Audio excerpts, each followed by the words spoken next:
Oke, kita langsung aja ya bahas materi Anda ini. Bab terakhir dari Sapiens ini, em, jujur aja, lumayan provokatif ya.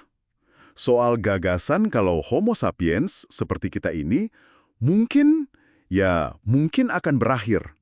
Kedengarannya dramatis banget kan? Iya, memang cukup mencengangkan sih idenya. Intinya kan, selama ini evolusi itu ya karena seleksi alam. Tapi buku ini bilang, sekarang kayaknya kita masuk era baru nih. Era baru ya. Iya, di mana desain cerdas, maksudnya desain buatan kita, manusia, mulai, mengambil alih gitu.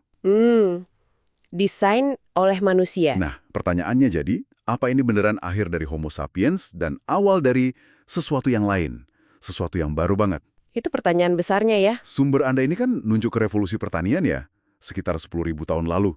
Itu kayak titik awalnya gitu. Betul, sebagai pemicu awal. Kita mulai mendesain, kutip on quote ya, ayam biar lebih gemuk, lebih jinak, lewat kawin silang selektif. Iya. Ini kan sesuatu yang, ya nenek moyang kita yang pemburu pengumpul, nggak kepikiran lah ya, mereka kan ambil aja apa yang ada. Betul sekali. Itu pergeseran yang fundamental banget sebetulnya. Dulu kan organisme ya adaptasi aja lewat mutasi acak, tekanan lingkungan gitu kan. Alamiah gitu ya. Nah, dengan pertanian, manusia secara sadar mulai milih-milih sifat tertentu. Kita jadi agent desain lah, walaupun awalnya skalanya kecil, dampaknya pelan, tapi pintunya udah kebuka di situ. Nah, dari situ lompatannya terasa jauh banget ya ke rekayasa biologis modern yang dibahas di sini juga. Jauh sekali, iya. Ada contoh E. coli yang dimodif buat bikin biofuel atau kentang tahan beku pakai gen ikan Arktik. Ini kan udah bukan fiksi ilmiah lagi ya. Bukan lagi, ini udah nyata. Dan disinilah argumennya jadi makin tajam menurut saya. Gimana tuh? Ya kalau kita bisa rekayasa tikus jadi lebih pinter, atau vole jadi setia sama pasangannya, seperti yang disebut di teks itu, kenapa nggak ke manusia? Iya juga ya. Buku itu kan menekankan genom sapiens ternyata nggak jauh lebih rumit loh dari tikus. Oh iya. Artinya, secara teknis nih ya, kemungkinan buat modifikasi fisiologi kita, kekebalan, harapan hidup, bahkan mungkin kapasitas intelektual dan emosi kita, itu ada, potensinya ada. Tapi yang mungkin bikin agak merinding itu bagian soal cyborg ini ya. Iya, cyber. Penggabungan makhluk organik sama non-organik. Konsep antarmuka otak komputer dua arah, terus otak nyambung langsung ke internet. Atau bahkan antar otak ya. Nah itu, beberapa otak nyambung jadi semacam interbrain net. Ini rasanya lompatannya gede banget. Implikasinya memang, luar biasa dan cukup mengusik sih.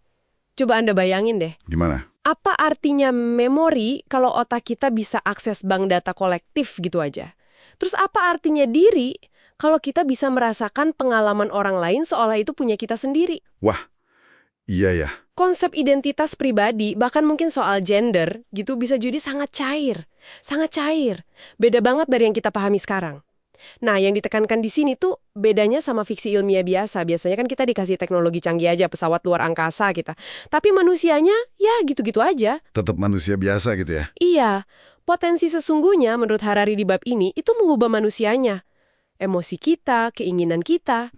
Gambaran cyborg yang awet muda, nggak perlu reproduksi biologis, bisa berbagi pikiran langsung, punya memori dan fokus ribuan kali lipat, dengan emosi yang kita aja nggak kebayang. Itu udah bukan Homo sapiens lagi kan? Jelas bukan. Jadi, kesimpulan utamanya, kita ini lagi pindah gitu ya, dari evolusi karena seleksi alam, Beralih, iya. menjadi evolusi karena desain cerdas, desain oleh kita sendiri. Dan ini bisa melahirkan makhluk jenis baru yang ya beda banget dari kita. Tepat sekali. Jadi, akhir dari Homo sapiens dalam konteks ini mungkin bukan kepunahan ya, tapi lebih ke transformasi radikal. Transformasi ya. Iya. Jadi sesuatu yang lain. Sesuatu yang mungkin di luar pemahaman kita sekarang ini. Teknologi ini pada dasarnya nantang definisi manusia itu sendiri loh. Ini jadi ninggalin kita pertanyaan besar banget dong ya. Betul. Kalau kita dapat kekuatan mencipta kayak gini, kita ini maunya jadi apa? Dan siapa coba yang harusnya mutusin arah evolusi kita ke depannya? Nah, itu dia. Coba deh Anda renungkan sendiri, ya. Kira-kira kemana semua ini bakal bawa kita semua?